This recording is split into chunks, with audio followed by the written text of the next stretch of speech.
first thing I'm going to dive into, I'm going to do healing for divine feminine and divine masculine to bring like a worldly movement of balance to this energy. All right. Thank you, Christy, for that request. All right, here we go.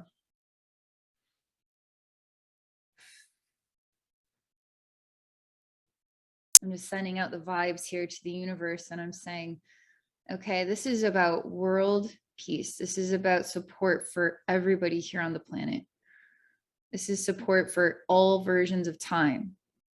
And we're talking about bringing balance here to the divine feminine and the divine masculine in a way that's going to impact everybody on the planet, whether they are consciously aware of we're doing this thing or not. All right, so guide me.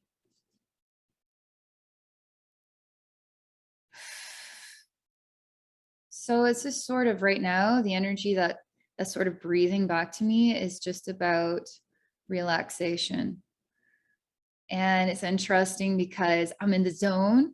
And so when I have to relax, I feel a bit disoriented because I have to let go of the feeling of, I guess, the worker in me. I have to let go and I have to just relax. And they show me a person who's busy and then finds a way to stop and go just sit by a lake for 1 hour and do nothing but just look at the water. And so they're showing me still water. They are showing me and allowing me to experience, this is for all of us, the experience of, and Jamie, I know you're at work, the experience of just separating from the concept of I am functioning in this responsibility, putting all of my spirit into it. I'm manifesting something here with my day-to-day life. It's just calm. They say this is very important when it comes to what we're achieving here with the balance of the divine feminine and divine masculine. Okay, this water also represents emotion, okay? Because as I sit here by the calm water and I look at it, it's the water represents tears, and it is quite a big space of tears. It is like a bowl of tears.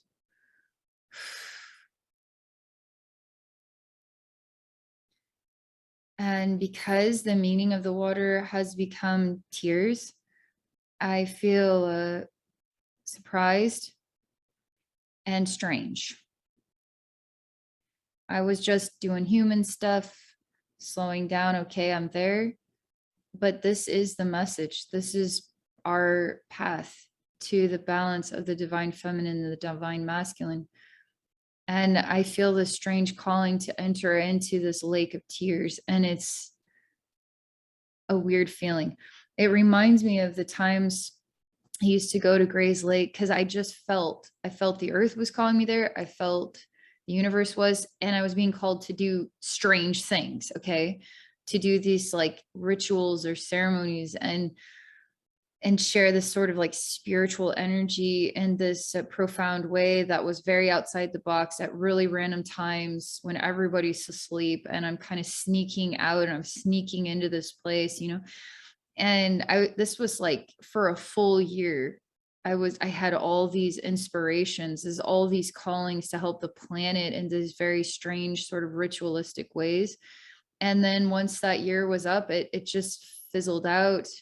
But I remember the feeling of, okay, I'm here. What am I supposed to do? And being asked to do things that seemed quite strange, but I understood the value in my soul. And even though I'm in a journey state and I'm in the scene and it's not that big of a deal, okay, fine, I can walk into this lake of tears. It's reminding me, it's paralleling me with being human in a confused place of wanting to follow through with these profound healing events, but kind of strange because it's just not what people do, you know? And I even wondered, what am I lost my mind here? I have to do it. Like, I can't just say no to this. So I'm literally like removing all my clothes this space feels like it's a public place. Anybody could be out here. Anybody could see me right now. I'm walking into the water. And I just have to breathe and trust that this strange calling is correct. And I'm being told by just higher voice that that this is the raw feeling of shame, of embarrassment, of nakedness, of confusion. This is aligning with generations of sorrow. This lake is a holy space. It is a sacred space. This is the difference between the human mind and the free spirit. I'm not allowed to just not feel human here. This is like real for me. I'm really in a public place right now. And it's like I've come this far. And so I go completely into the water and it's like a lake, you know, it's just squishy on my toes. And is this really the tears of the sorrows of generation? Like I am experiencing the conflict between the human mind and the spiritual experience, and the giving in to something that the mind says this is nuts, but the spirit says this is balanced. And I can't override what I'm called to be in this moment. But I still have that human side. I say, okay, I'm in this water. Okay, I have followed through with these requests. And they say, just be. And so I just am. And as I choose to just be, I find myself also a teardrop. My human body, my mind, everything is a teardrop. And I discover that I'm a lot more myself, full of tears that have never been cried, because I got to be tougher than this. I got to toughen up. I'm not a baby. What do you want me to cry about it? Like all these types of phrases we've heard throughout our life. Stop being a crybaby, you know, like what are you going to do? Cry about it? It's just what a sissy, you know? And I discover that I'm full of the tears that I've not cried. And I say, okay, what do I do now? I am being in the water. I am realizing some things.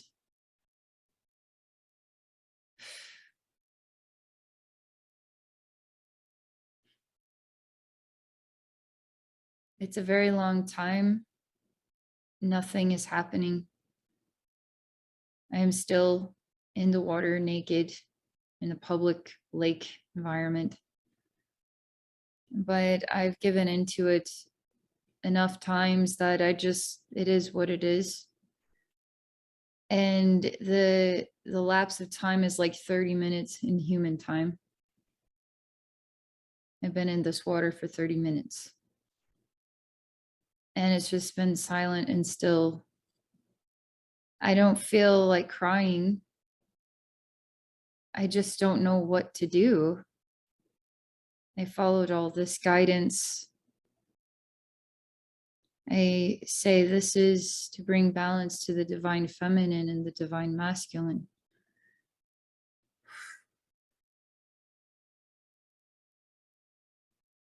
They say I have to make a choice.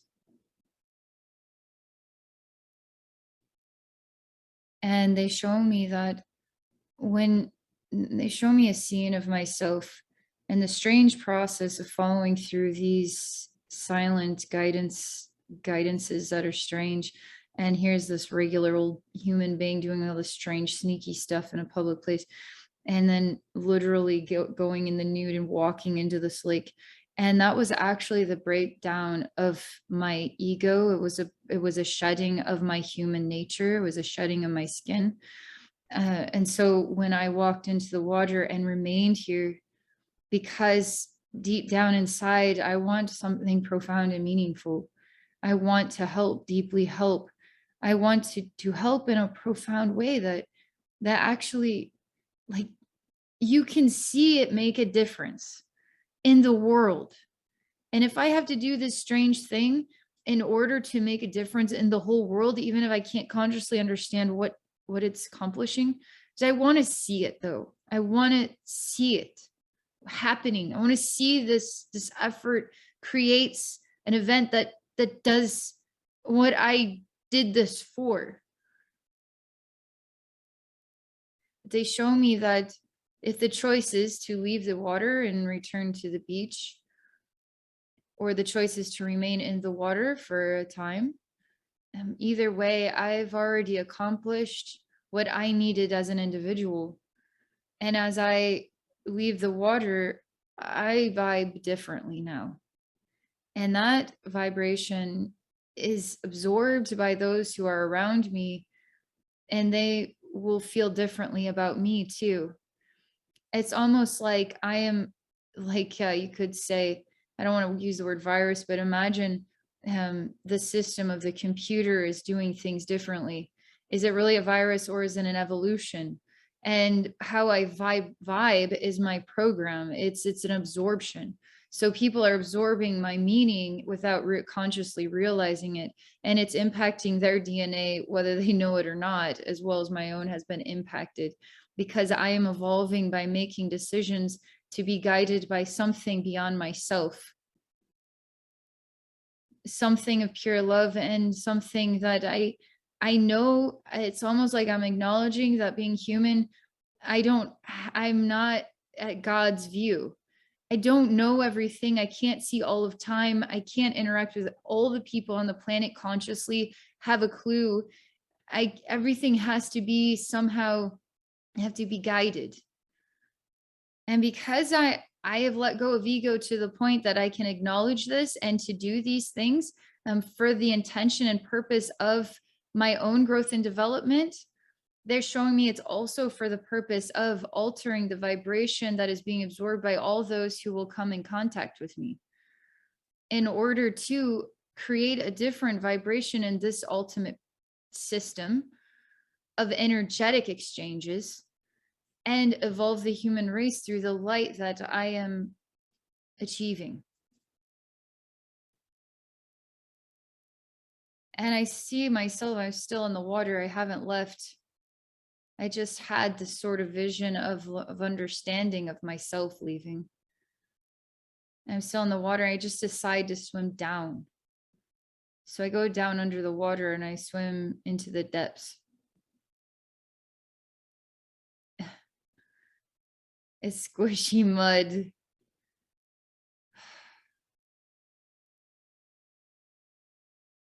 Start to realize the water isn't reminding me of tears anymore. And the water to me makes me feel immediately like I have to remove the water so that I can access this mud, because there's so much buried down here. And it's hard for me to unbury it because the weight of the water is on top. And as a human being, I'm not a fish, so I can't just live underwater and unbury this stuff. The water has to be removed. These tears have to be removed so that I can access what's down here.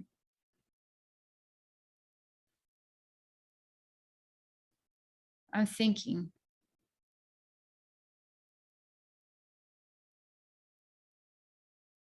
Turn all the tears to air.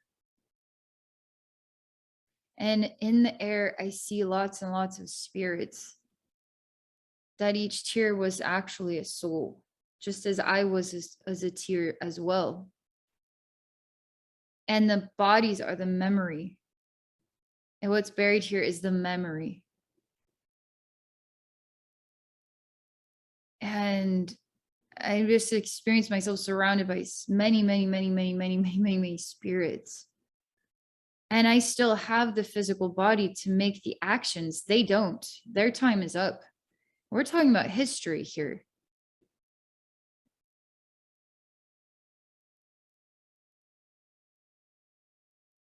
And again, I don't know what to do. I could do all sorts of things, but I ask God, I ask the highest vibrations, I ask, what are you guiding me to do here to support this as a gift of balance for divine feminine, divine masculine, as a gift of balance for the earth, as a gift of balance to manifest world peace, a huge movement in the hearts of humanity. They tell me to go to sleep. So I say, okay. And I lie down on this muddy ground, breathing in the air of the souls, and I just go to sleep. And they show me that time is passing while I'm sleeping, and we're talking like thousands of years of time. And they want to know, they're just asking me this. They say, Abby, when you're introduced to, let's say thousands, let's say 100,000 years have passed, and so much time has passed, it almost feels like the past isn't really that important anymore. Is then the past still important? Because when I wake up 100,000 years later, what is the meaning of what was buried here? What is the meaning of these souls? What is the meaning of it? And let me find out what I feel about this.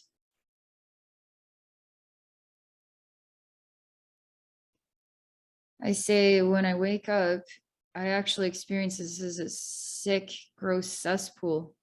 It's actually 100,000 years worse. I don't know how that's possible. Like, what does that say about, let's just say, an individual human life? Let's say there's child abuse, okay?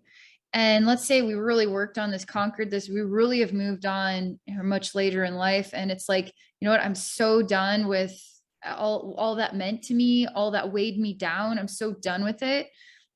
Has that been resolved, or is it still somehow existing? How do you completely resolve trauma? Like, we're talking about buried history here, and it wasn't buried, it was buried with tears. So it wasn't tears of joy, it was tears of suffering. So you're telling me that 100,000 years later, it's worse, it's more toxic? Like, don't we resolve things in time? And then they say, well, if the human race is sleeping, are they resolving anything in time? I say, oh my God. And then they come back and say, that's why it's important that we're listening to our inner guidance, and we're open-minded to doing things outside the box, because as we raise our vibration, we inspire silently, inspire anybody who comes across our path to absorb our vibration. Without realizing it, we are impacting the whole system. Because to awaken humanity is to start cleaning up what's buried here. And it is actually the divine feminine and the divine masculine are calling us to reflect on this, are calling on us to be aware of this. And I say, well, okay, this is a pretty good message. But now I feel like kind of bewildered, because the goal is to do healing for the world here. And I feel like I've healed nothing. I feel like I've learned some stuff. I've grown, and they're like, yeah, you're shifting vibrationally because of the awareness. You are emanating the divine truth without saying a word to anybody around you. You're already vibrating differently. It's almost like they gave me the upgrade to my software here. They're upgrading all of us listening to this. And as we live our life with this knowing and this awareness, we make decisions based upon how we are growing in our life. We are awakening, and we simply emit that sound, whether it's consciously received or subconsciously. We are impacting the whole world. I say, okay, well, that is uplifting. I feel kind of oddly great all of a sudden. I feel really happy all of a sudden. And I kind of look around at the scene, which is still a lake that has no water in it, and souls in the air. And I see myself, and I feel mighty, because I still have this body. I still have time. I actually have time, and I'm here, and I'm awake, and I'm not asleep. And I have the ability to make a difference. I have the ability to be that upgrade and that vibration that's impacting everybody around me without me having to say a word. You can't deny that's pretty interesting. Let me see what else before I move on from this, but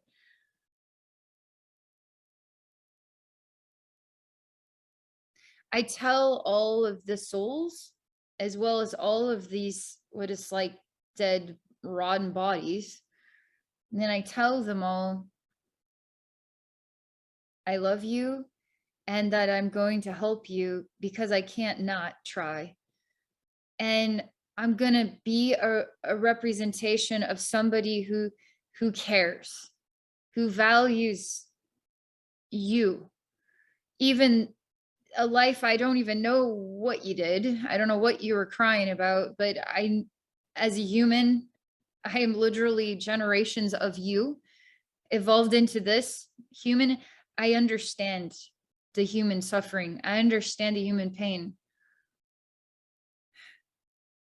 And I see one hand actually starts to move and it waves at me from under the ground, like, help me come out of this mud. And I say, oh my God, have they actually died or are they still alive? And I pull this one out and it's actually a little girl with a full humongous arm, like a adult with it's been working out or something. I was like, wow, that's a really strange arm you got there for such a little person. And it's interesting. It's kind of it's kind of like the Tarzan concept, like the monkey man concept. But she only has one arm that's like this, and the rest of her is like a normal little girl, like 5 years old. And she says nothing, but she smiles at me. And she just waves at me. And then she jumps up and down. And her heart starts to make singing sounds.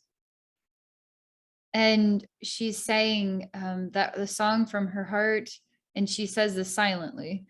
She's showing me that the song from her heart and her love and her joy is going to help amplify the sound of my voice and my gift and my dreams and my vision and my love. And she says, we are awakened by love. We are awakened by love. And that when she is awakened by love, she's inspired to awaken others by love, because she can't not want to do that. And I'm starting to see this is so crazy. This is an interesting idea, but imagine 100,000 years. How many generations of humanity? And we are just the next, let's say we have ancestors from 100,000 years ago, and we are literally their face 100,000 years later.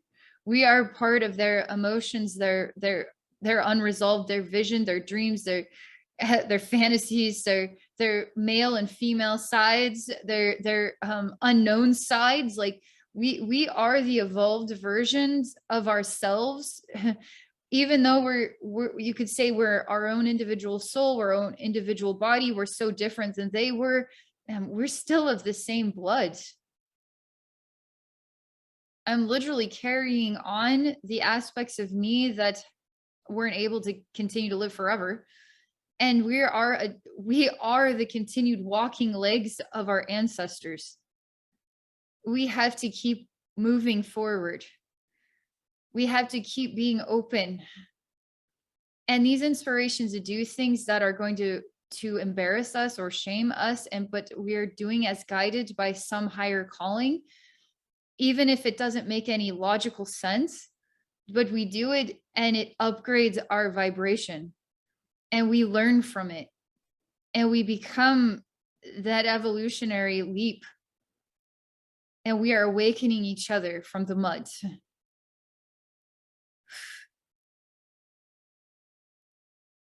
It's literally it's like mother and father God. It's like the divine feminine, the divine masculine, the balance of this emanation is guiding me to see this, feel this, experience this, and share it in this way with all of us.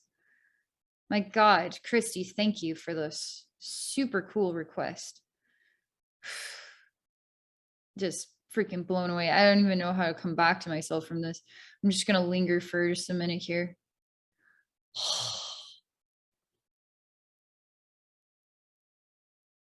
Oh man. Thank you guys. Amazing. All right, I'm gonna check out here what we got. Oh, okay, let me catch up on the messages really quick. Okay, Jamie, say good afternoon, happy Friday, everyone. Listening while at work, couldn't miss this healing. You say, would love to get a message from your amazing good friend, the African alien Reggie, on his view of the world today. I think that's a freaking great idea. I'm all in because I need this along with everyone else. Put work to the side for a minute while I get in tune. Yeah, right on. Okay, Jamie, we're going to do that. All right, so Rob, you say, hi, Abby, so good to see you. I'm curious as to if the AR, is that automatic rifle 15, AR-15 weapon itself has any advice for humans on being more peaceful. Sounds a little contradictory, but it may yield some insights. What a very creative request. All right, I'm going to relax here and we're going to dive into this. The AR-15. Okay, what wisdom and advice on how humanity can aspire to becoming more peaceful?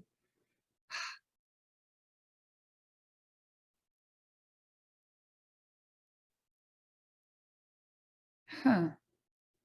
Believe it or not, it's a very silent experience right now, but I feel connected to nature. And I feel connected to nature more than you could imagine. It's not really about the gun so much as the nature. And that's actually what it wants to say. It's not so much about the gun as the nature. And I'm being guided to what is like a volcano, or really unusually, it's kind of like more like a volcano than a mountain, but volcanoes and mountains are kind of the same, right? It seems open, but it also seems like people live here, like monks at the top of a mountain. It just feels fiery on the inside, but it feels natural though too. And it feels like a gift and a blessing. The volcanoes and all their lava and all their eruptions is actually a gift and a blessing. And I'm being guided to this specific space, which represents both. What is an extraordinary spiritual mountain with high vibing humans, like monk level, Buddhist monk level, like really high vibing humans, very harmonious, and also a volcano, open and active, not erupting. I am carrying this AR-15 and it's like my friend, to be honest. I'm carrying my friend with me and I'm walking up this volcano / mountain. It's quite barren, actually. There's nothing that grows on it because it feels like it's very I know volcanic mountains can grow quite extraordinary forests because of the material, but this still represents what could be active and it kind of goes through phases. Nothing's growing here. It's more, it's just a barren ground. And I'm being shown there's two dimensions of truth. One is the barren ground. The other is a real thriving mountain. And I tell my AR-15, boy, I'm so glad to have you with me. I don't want to do this without you. You're like a loyal dog. Like I feel like my best friend, my dog, is here with me, like right by my side. No matter where I go or what I do, right by my side, and it's here with me. And we are walking in between worlds. And both are a reflection of nature, and both are a reflection of goodness. Even a barren volcano could erupt and destroy things at any time. Also a reflection of goodness.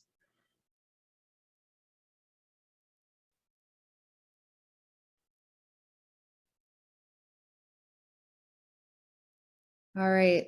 This is where the energy starts to get a bit wobbly.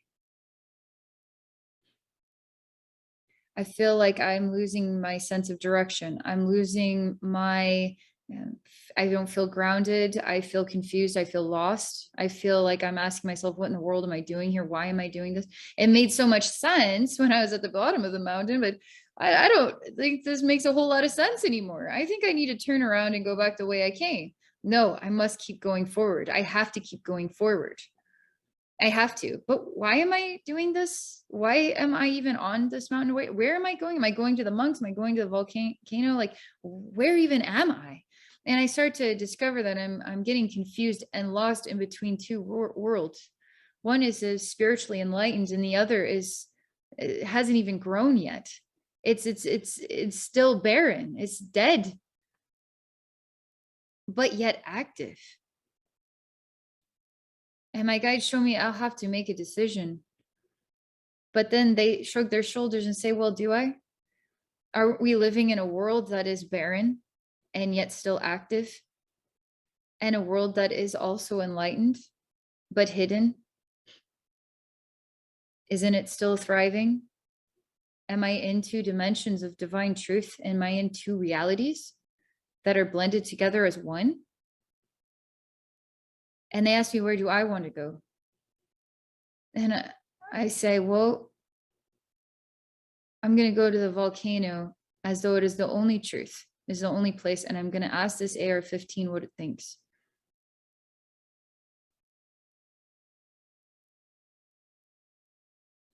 I see. I am at the top of the volcano instantaneously. And it seems a bit absurd. It seems a bit strange. Like, why any human being would am I trying to commit suicide? Like, why would any human being walk here to a potentially threatening situation in a barren place? There's nothing really going on here other than I am looking for myself or the end of myself. That's not what this AR-15 is saying.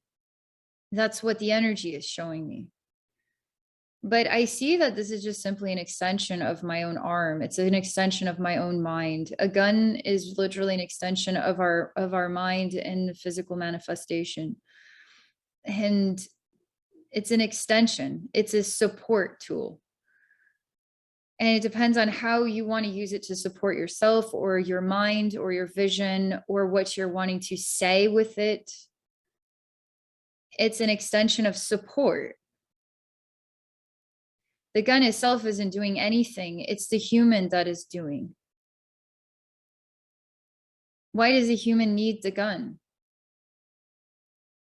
There's a million and one voices I hear just like to protect myself from other humans, to protect myself from the government, to protect myself. I need a gun to protect myself from people that want to shoot kids. I had to protect the kids in my classroom. I need a gun to protect myself. It makes sense. So now the gun is a tool for those people who need a gun to protect themselves. And now a gun is a tool for those people who need to make a statement with the gun. So it literally is a tool and you decide what you want to do with that tool. So what does the volcano have to do with this AR-15?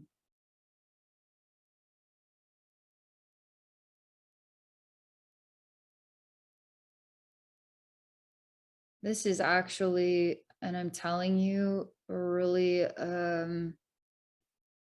this event is actually kind of an opportunity that can really impact the whole world. And I see that we need that the spiritual enlightenment side that's I have to either choose to go in that direction or go the direction of the barren volcano. But how do I blend the two together? Can I be both? Isn't being human kind of being both? I mean, we do have our dark and light sides. How do we balance them? Like, isn't that still beautiful that the human race can be both the light and the dark side of itself. Isn't that our innate gift? But to find a way to come into harmony and to balance with that innate gift then becomes the enlightened human. To try to amputate our dark side is not the solution. The solution is to find the tools that we need to come into harmony, which is what guides us on this other, the other side of the barren volcano, is the mountain to enlightenment. So I have to choose the mountain of enlightenment, and I have to go explore this path.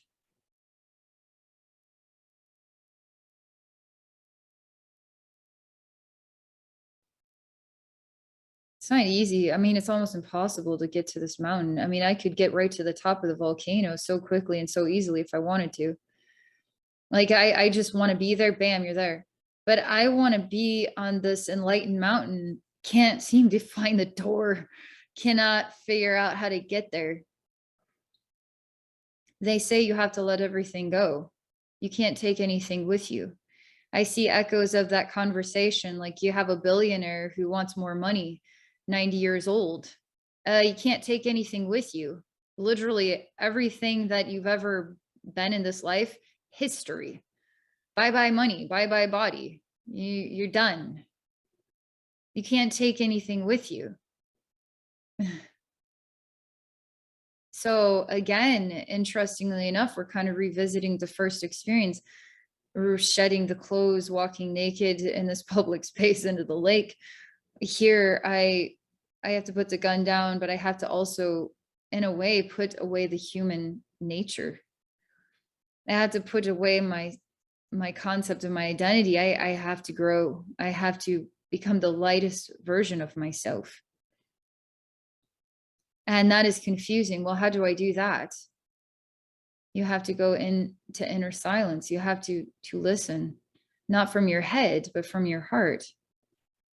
And now I'm suddenly waking up at the top of the volcano, and I'm starting to realize that the human race, we do need to get, sometimes we need to get away from each other and actually find ourselves, because this world can be so noisy. And it can be so noisy that we can't even make clear-cut decisions because we can't even hear our own self think. And we feel like we need to think our way through this life, but really we need to silence the mind and listen to our heart. And we need to let our heart help us to see what we are missing. I feel what's echoing back to me about this individual. I feel that what he needed was someone to actually help him, someone to tell him that he needed, guide him to a silent place where he could even hear his own heart beating. Not more human beings, not the society, but nature. When we are in nature, we find our nature. And we become lighter. We let go of our thoughts even. We let go of what we thought we needed, what we were holding on to. We find that inner peace. Now we can make clearer decisions. And the gun, which is simply an extension, is just simply a tool. We can feel differently about how that tool is necessary for us or not. There's nothing the spirit realm is saying about ban guns. It's just thinking about guns differently, thinking about human beings, human nature, and how to balance that nature.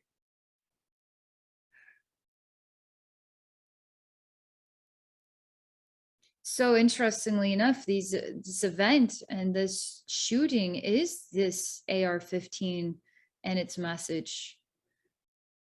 But what it's saying to one person and what it's saying to another person, how do we know what it's saying until we silently meditate upon it? Not because the media is creating the noise and the people are creating the noise and the movements are creating the noise and telling us what we need to think in this one and only way might not be what the honest nature is to everybody. And we need to think, we need to explore this in a multidimensional manner. And what brings inner peace to humanity? We need to go the path of finding the inner peace for humanity. And helping, how are we helping human beings at every age find inner peace?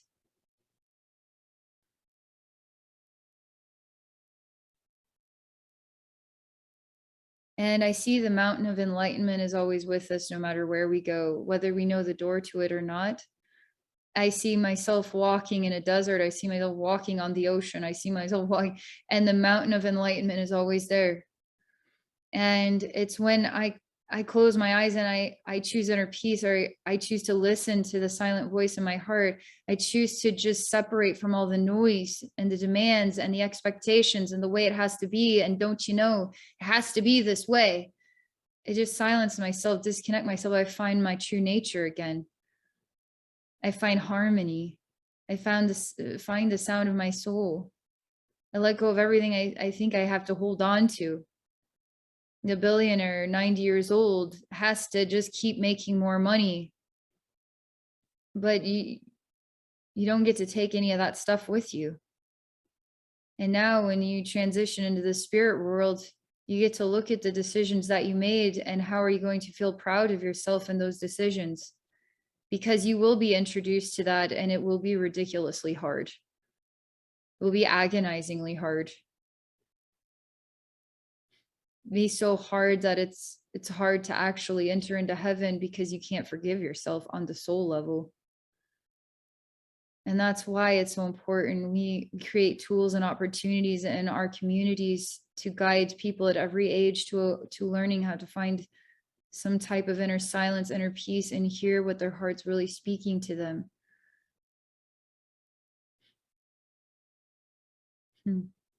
Yeah, that's freaking really beautiful. All right, Kyle. Prayers of the cosmos, the divine parent of the cosmos, very close to us. Allah, Allah, Elohim, Elat. Love us to more peace. And these are the 4 names of the one deity. All right. Allah, Allah, Elohim, Elat. All right. Love us to more peace.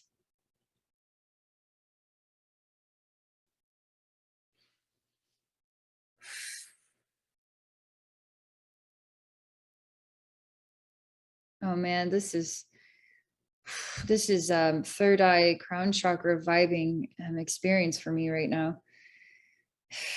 I feel there's a lot of sound and a lot of circulation, and it's really, really fast moving, which makes it extremely hot, like fire. Okay.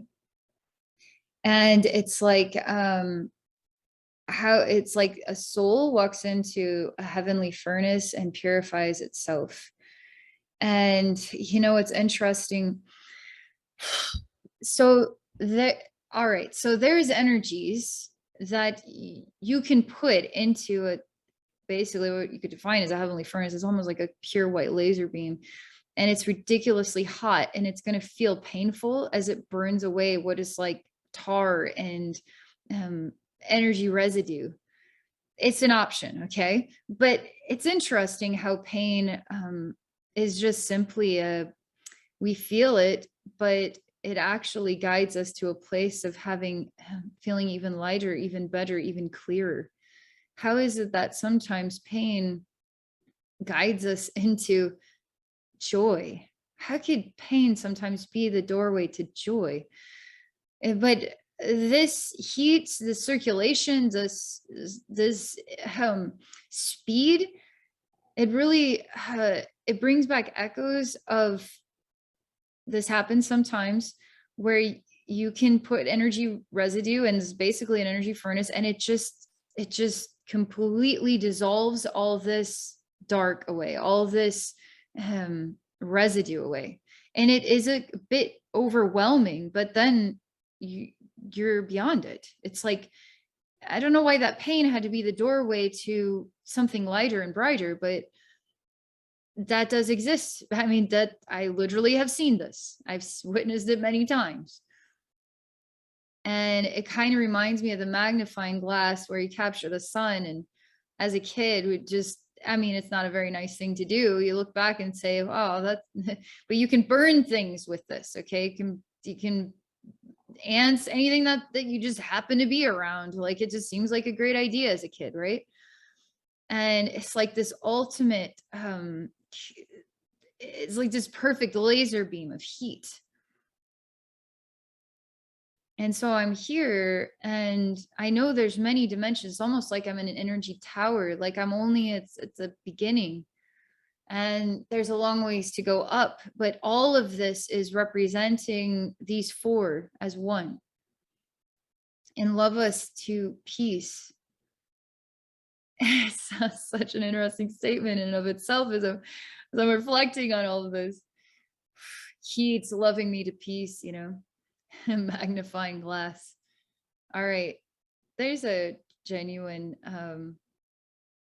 it's like a peaceful smile that they all share. This is all my first experience with this place. And what it means to me is what I'm saying to them as I'm in this massive, it's like a tower of the universe, and I'm witnessing, feeling, sensing, and reliving memories of all of this that I've told you.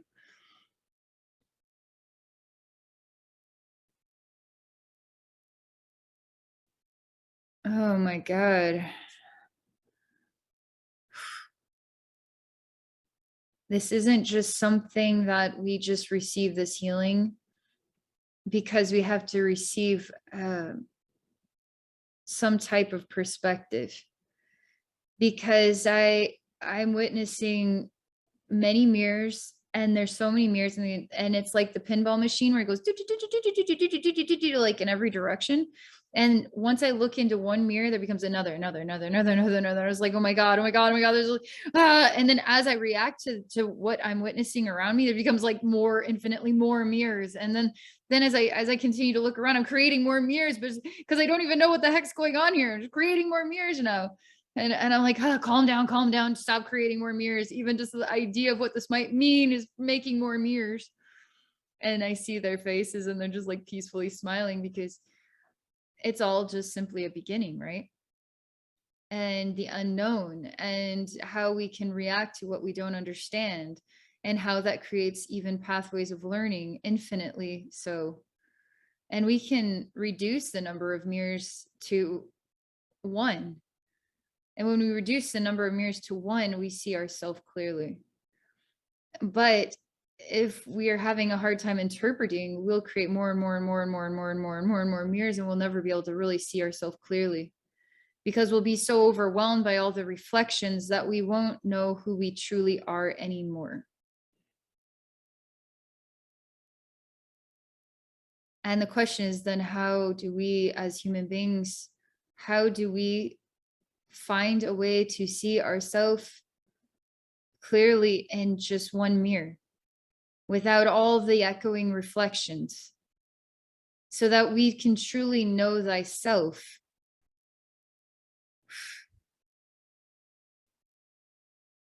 And I say, when you speak to me, I just following your voices, and it just created just this one mirror, because it gave me the comfort to know that I was safe in whatever happens. Somehow, and knowing that there are beings that have the cosmic eye that and can truly understand me in ways I can't understand myself. It's like the ultimate trust. You just have to simply trust in some divine support, and a divine something is truly there.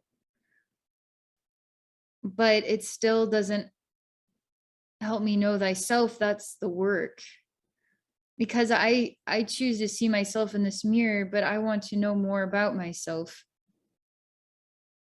And then I don't see all the other echoing mirrors anymore, but I'm guided into the mirror itself.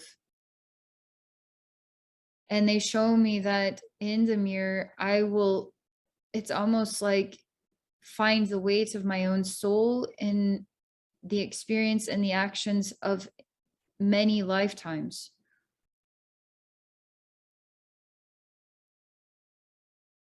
I'm just following along with one of these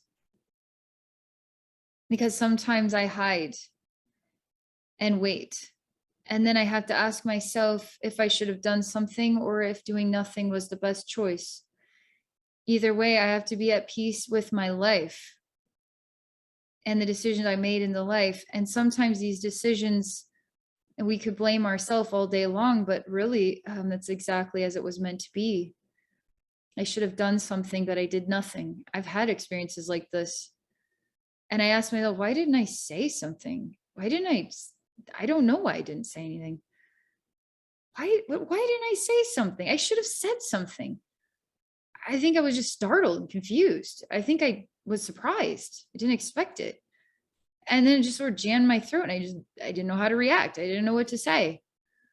Well, then can I blame myself for that? Not really.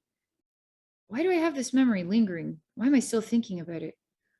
I guess maybe to prepare myself for the next time. Maybe if I walk into this again, maybe I would like to say something. Does it matter?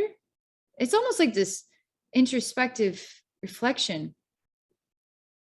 And now I'm in one of these mazes in the mirror of myself.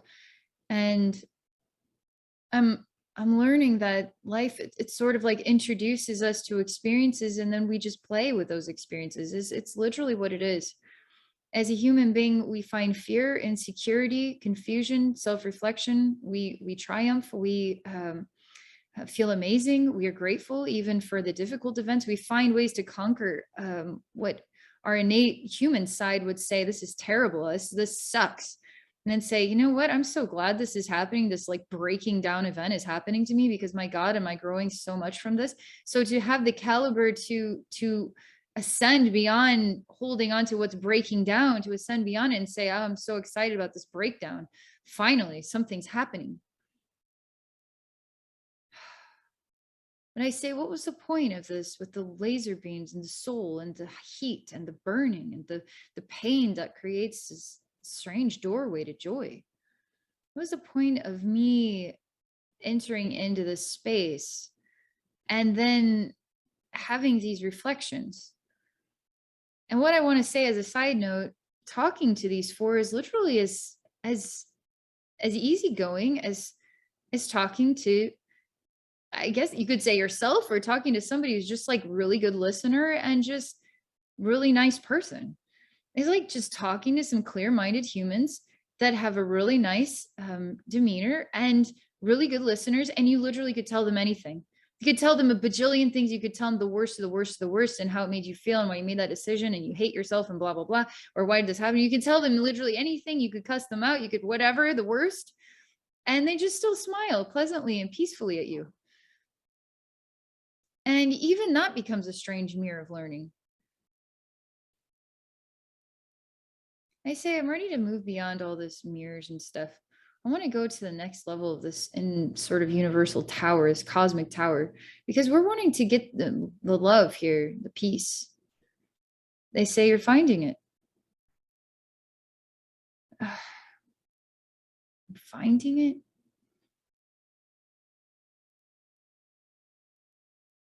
It's interesting because you could go up 1,000 levels of this tower and it's still the same level, because literally it's all in your head.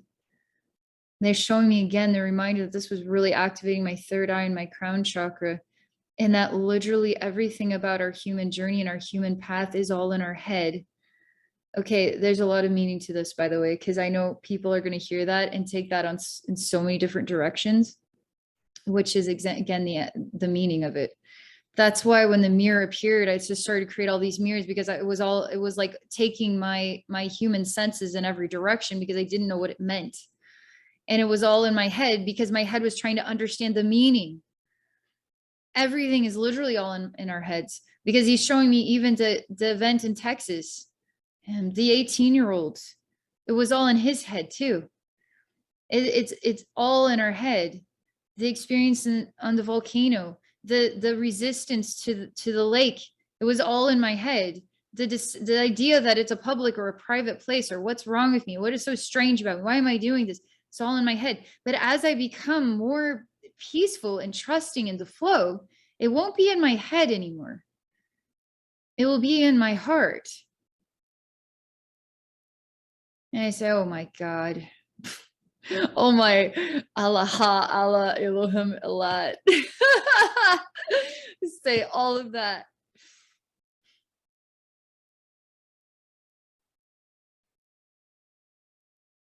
No wonder you took me. This was all about, this is exactly the message that you wanted to share with us.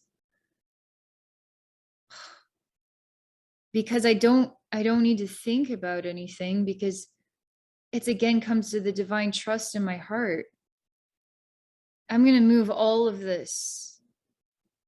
Allah, Allah, Elohim, Elat. I'm going to move all of this and I'm going to place this into our collective hearts.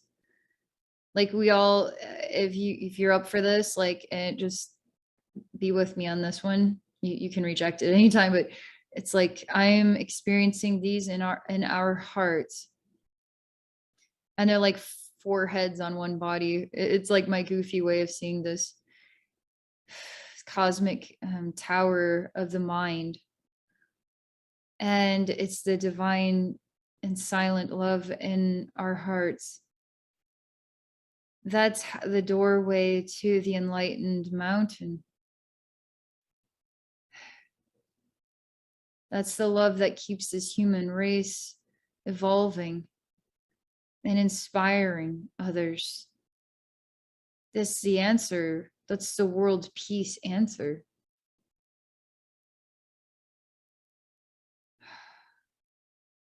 You're going to have to be bold and believe in yourself completely. That's the silent thing that comes from my heart as they speak, to remind us all that we have to be bold, that literally our appearance, our body shapes, male, female, whatever you want to define yourself as, our family members, our friends, the way places we were born around the world, right? The culture, the society, the schools, the people that were there or weren't there, all the memories. We have to be bold and trust that this is all the ingredients that brings out this God spirit inside of us. We have to be completely bold and divine, because we don't need the mirror and we don't need to look into our reflection, because we know ourselves now. We know ourselves now. And as in knowing ourselves, we are bold in that which we are. So know thyself, we delete that and we become bold in that which we are, which is perfect. We're not because we're trying to find a way to become more perfect, because we already are. And that means that every decision you ever made was perfect, perfectly made. And now it goes so far as to say, because I see the stone is skipping, the dominoes are falling, and it's taking me right to Texas. And it's saying everything is happening for all the right reasons. And it is bold. It is a bold event. And it is essentially perfect in its own right.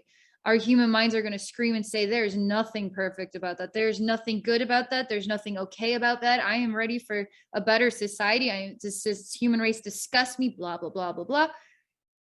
Those are creating the mirrors and the mirrors and the mirrors and the mirrors and the mirrors and the mirrors of how we see each other. More and more and more and more mirrors, which is actually just how we're trying to find ourselves and our own reflection. But when we're bold and we trust in everything, this world, we're bold in our heart, we become a solid ground, man. We become solid. It's a reminder to, and I see the waking human, like, where am I? Oh, I'm in my bedroom. Oh yes, it's the next day. Oh yeah. It's like, I am solid in this moment. I am solid in myself. I am solid with this God spirit within me. And you can say, I am Allah, Allah, Elohim, Elat. I am this. This is me. Every step is guided. I am divine. It's like, it's just, you don't even have to use the words. It's just this knowing, this sensation of boldness. And the know thyself is, I am thyself. I am thyself. It's like a super hardcore upgrade because I can feel it.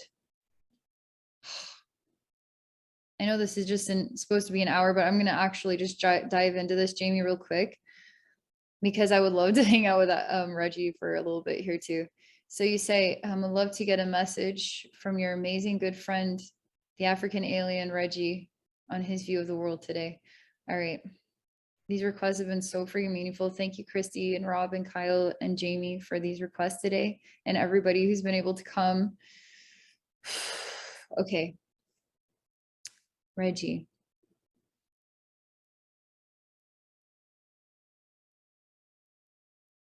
Now, Reggie, I would really like to know what you would like to share with all of us. We're looking at world peace. We're interested in what your vision of the world is, what you see in the world today, and what you like to say about that.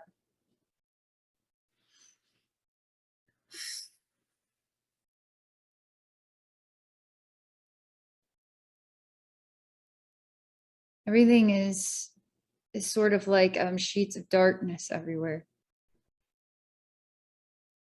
And it is still and it is silent, because you can touch this darkness as well. Like I can actually touch it, and it's thick. And it's like sheets of it, because it's not like I'm in jello of dark, like dark jello or something. It's not like completely I'm suctioned into it. It's like curtains of it. Like I feel like I can move some of these out of the way and kind of move through sheets of darkness.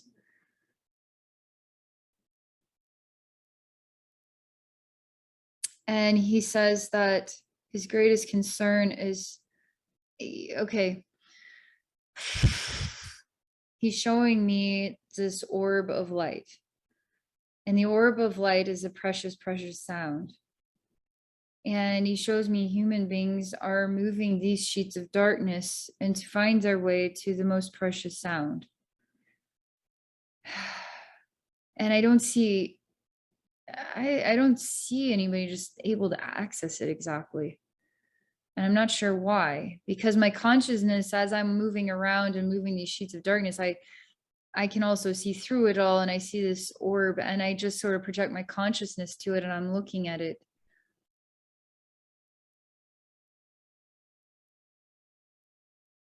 He says, I'm starting to understand.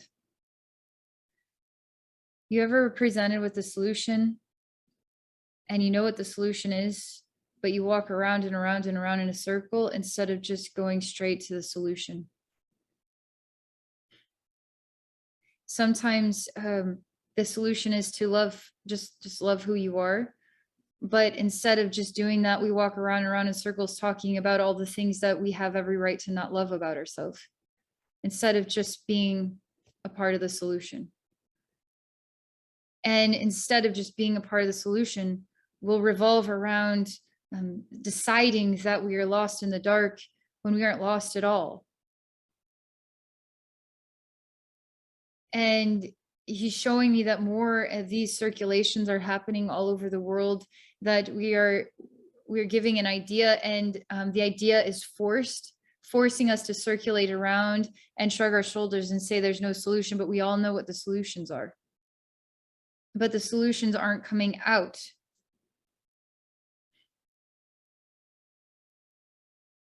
And instead, it's almost like he shows me pharmaceutical companies. He shows me the solution is to give the human race a pill that doesn't actually cure them, but it's a pill that gives them many side effects, requires more pills, and sustains their life. So again, now we are adopting, because this is all subconscious communication, and we are adopting in our behavior this continual wheel. We're just continually just pushing the wheel around and around and around in a circle. And we're deciding that the solutions aren't there. There's only options that aren't actually solutions, but these options are something. So we can just work with these options when the solutions are quite clear. And sometimes the solution is easy, or sometimes it's, All right, I just tell him right away. What is the solution then, Reggie? What's your opinion on the solution to this Texas event and the elementary school shooting? What's your solution? He says this is perfect because we're, instead of walking around or dancing around the question, we're just getting straight to the question. This is a sign of we're getting straight to the solution, getting straight into this. Okay. He says, first, you can't bring back those who have died. So we can't be holding on to the deaths of those who have died. And he says, watch as the media, watch as people will circulate around and around and around the tragedy, the tragedy, the tragedy, the tragedy. These individuals, this is what their spirit was. This is these beautiful kids, and around and around and around and around and around those who have died. It's like, because it's compassionate, because it is respectful, but it's holding on to death. Instead of just healing this and moving forward, we're going to hold on to this for as many years as we can, and we're going to use it, force feed it into everybody's mouth, and use it as a tool to continue to keep the wheel turning, the wheel of human slavery turning. Because we're going to take what isn't essential from the event and then decide that what's essential is to continually weep and weep and weep and weep and weep and weep and weep for years and years and years and years, and say, oh, this is fucking terrible. This is horrible. But we're not actually getting to the solution. He sees the human race as just a wheel, just somebody turning a wheel around and around and around and around and around. And he's obsessed. It's like really passionately bothers him. Like it royally passionately bothers him, because the solution is right in front of our faces. Okay, so we know that the solution is not to continue to weep. What's the solution then? Oh, he says it's like, he says, okay, this is the next thing. This is number 2. All eyes on Texas. Nobody's eyes are looking in the places where the real problems are. All eyes on Texas. Weep and weep. Oh my God. All eyes here. But let's not look at where the real criminal activity is taking place. We're talking about a sad, sorry kid shooting up other kids, trying to create a sound. Someone care about me. Somebody care about me. As these governments are doing what to humanity?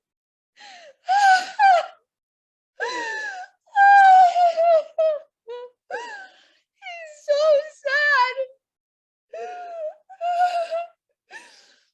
Because nobody is saying what the real problem is. It's not human beings. We're struggling. It's those who are creating a struggle for all of us.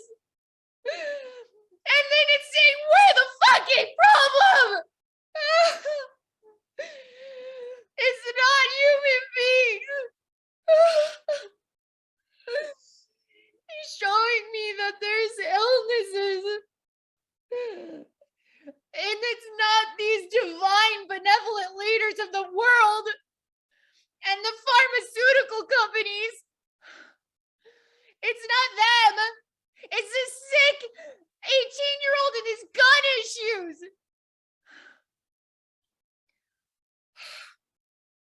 And it's just like, let's just go prance around in the dark and say we don't know what to do. We know what to do. We need to really point the finger where it deserves to be pointed.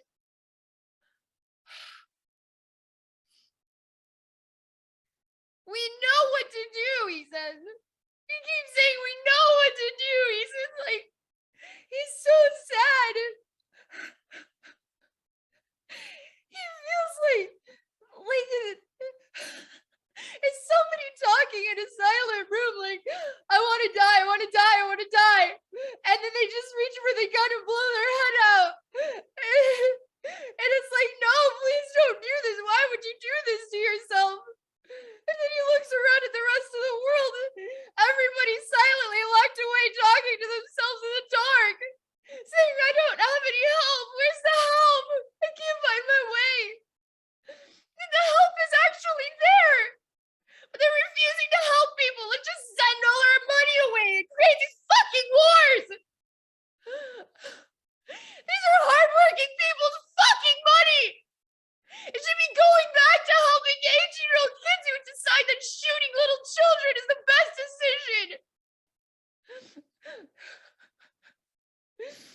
what he's saying.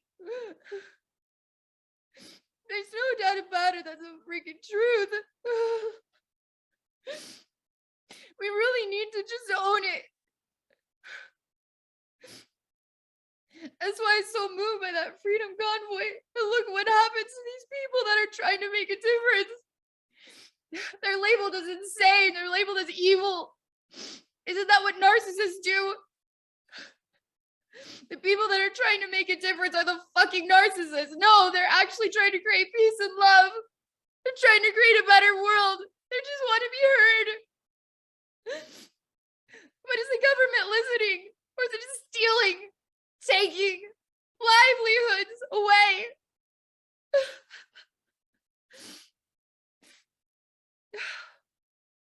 That's what Reggie wanted to say. Oh.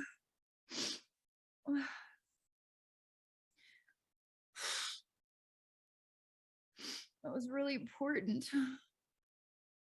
Man, I haven't felt so angry in a long, like, I don't think I've been angry, but there's no doubt about it. Like, I think that tremor exists in all of us. And we're all just like silent slaves to a wheel. And then we keep praying. But we're the ones with the bodies, you know? We're the ones with the bodies. We're the ones with the voices. We had to help these kids. We had to help people at all ages with mental health. There's so much suffering. Am I to blame that 18-year-old for his choices? And all the people that signed up to have this kind of death experience to make us a sound in the world, but what's the solution? The money should be going to help me with mental health. So many people are broken from this COVID stuff. And we're just gonna we just need to hang in there. It's destroyed so many people's lives and the media doesn't even cover it. The media just creates these statistics like everything's better than it's ever been, and it's a fucking lie. It's not better, it's worse. The people are struggling. It's true. I'm gonna ask Reggie one thing. So, if the finger needs to be pointed not in the direction of Texas, how do we as people do something about what you're talking about? Governments and pharmaceutical companies. Because a lot of people don't feel like they can do anything at all. They can't even support their own families.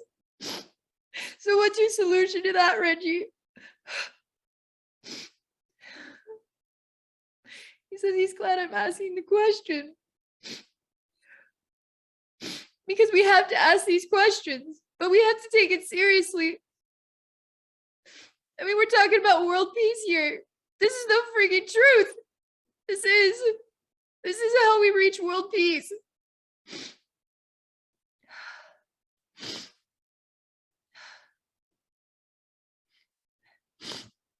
He says, look into each other's eyes. Step 1, look into each other's eyes and see that you are surrounded by real, living, breathing people. He says one thing he notices about the human race is we're kind of drifting through our day, not paying attention half the time. We don't even really look at the food we're eating. We just heat it up and put it in our mouths and swallow. He says we're not actually analyzing, looking at our world. We're not even looking into our own kids' eyes. We're just shoveling through the day. He says we have to, step 1, we have to pay attention to our lives that we're living in. We have to look at the people. Look at the eyes of the people at the superstore, the supermarket, or the whatever. Like, you have to look at the eyes of the people around you. Look into your children's eyes. Look into your family members' eyes. Look into their eyes. You have to look into their eyes. Look into the eyes of your pets. Look into the eyes of people, living people. Look into the trees. Look into the flowers. Look into your food. Look at your plates and your bowls and your spoons. Look at your dishwater. Like, look at your life. It will help you to be present in the world. It will help you to value the people around you and remind you that people are alive and you are alive here.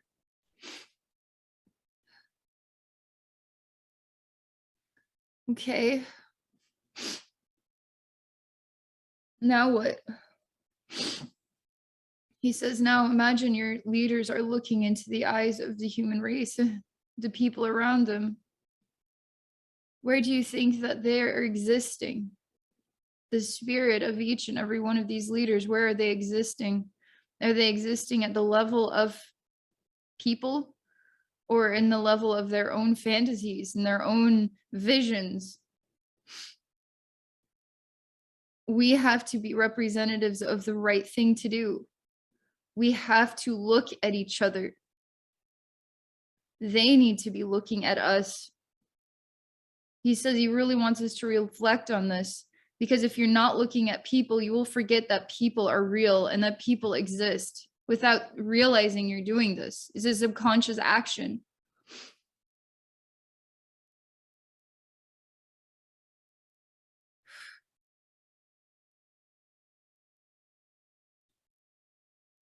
He says it's very important, again, that we look at the key steps in just this message alone, that we are listening to our heart is the solution. We're doing things that may feel uncomfortable and make absolutely no sense, but it's the right thing to do. It's the right thing to say. He says part of what the strategy is to keep people looking at their phone or looking over here, or looking over there, but not looking at each other. This part of what their solution is to what they're trying to create, which is the enslavement of humanity. And the wheel keeps turning for thousands and thousands of generations. And then where am I? In the lake of tears? Continue to try to activate the hearts of those who are sleeping. Must learn how to look at the faces of other human beings.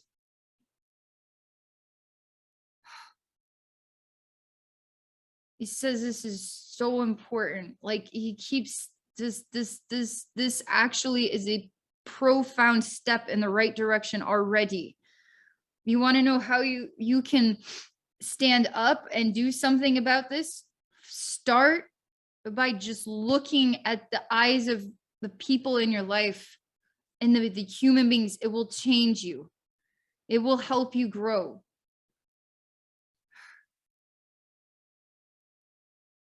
He says that we have to become organic.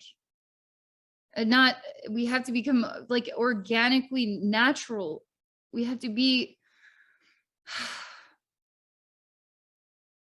it's almost like there's this strange sound that's always playing, like a white noise in the background.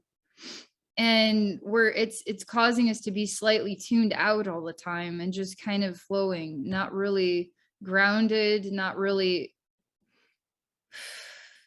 present. And to be organic is to be fully immersed in this present day, in this present earth, to really look at what things look like, and to then listen to our heart. Because each individual person is a messenger from God. And when they listen to their heart, they represent the message of the heart that this world needs. We have to hold people to the heart of their actions and their heart of the what really is real. A lot of this stuff gets in our heads. We have to get into the heart.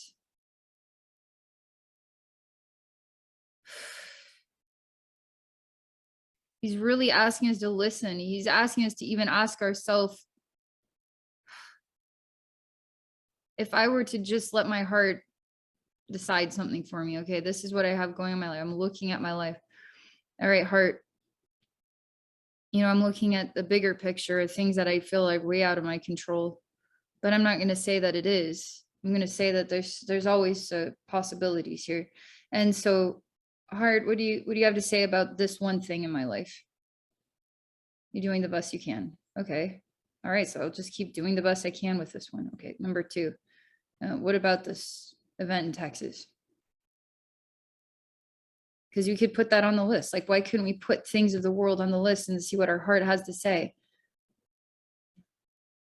My heart has to say, keep doing what your heart is calling you to do. Keep focusing on your work or whatever, because that is guiding you to the next step and where you need to be on the earth and who you need to be on the earth to help bring about the awakening or help humanity or help in the situation.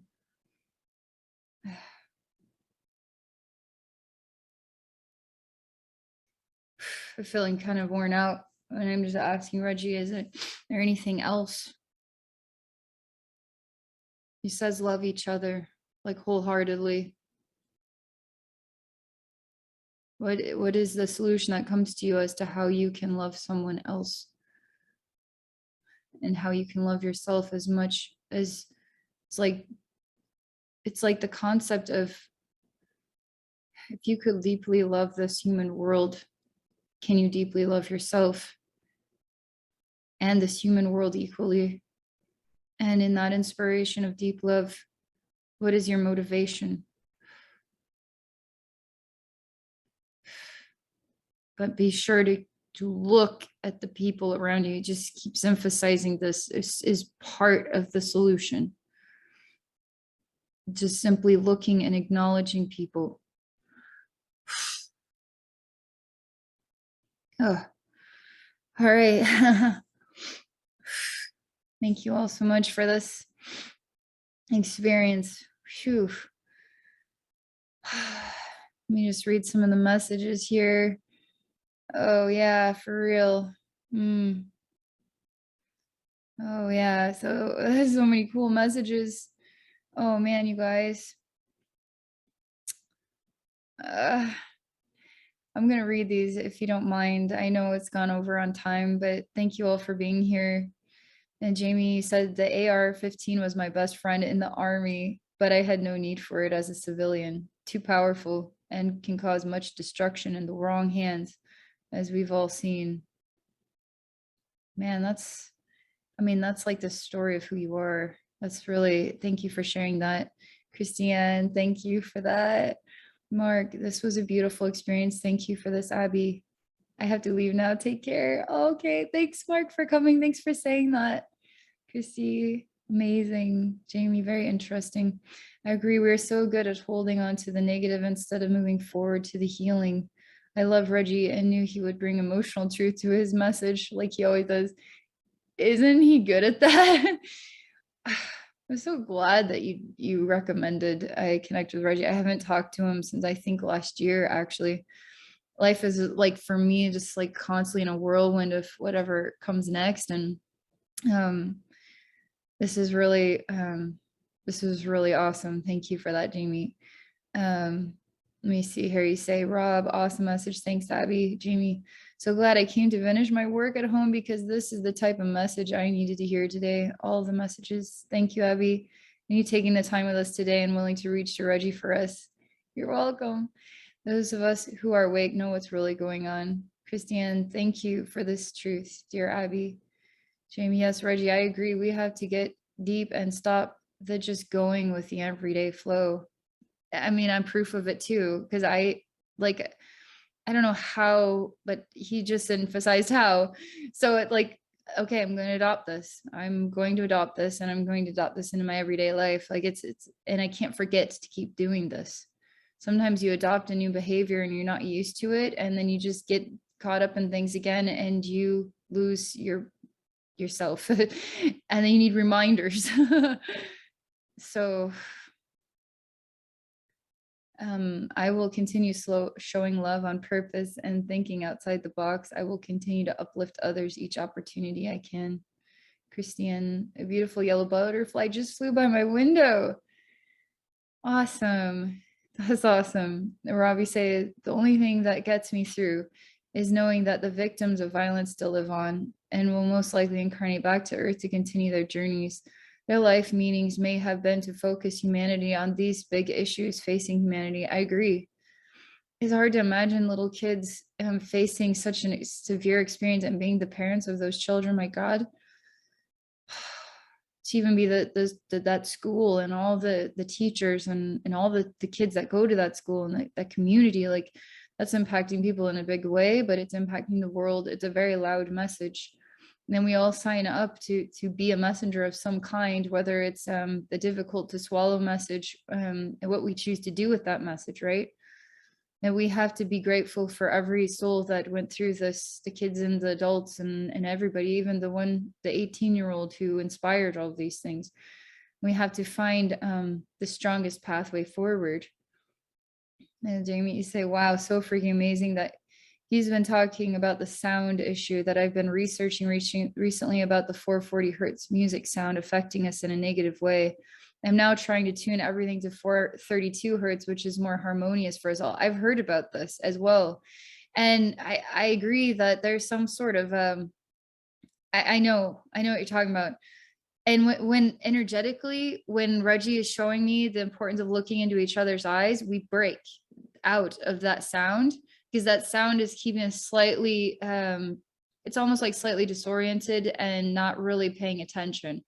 And we're just constantly in the flow of our productivity, but we're not actually grounded and clear. It kind of is a bit foggy or white noise. Like if you sit in white noise for long enough, you don't even hear it anymore. And so this is kind of reminds me of that. So Jamie, Chrissy say, I love you all. Thank you, Abbey, Jamie. Thank you so much. You're the absolute best. You deserve a nice long break after that. Thank you. Enjoy your day and have a great weekend, everyone. Love you. Love and light to all. I agree, Jamie. All right. Thank you guys so much for coming. I'm looking forward to, creating a recording. Have an amazing weekend. I love you guys, and take care for now.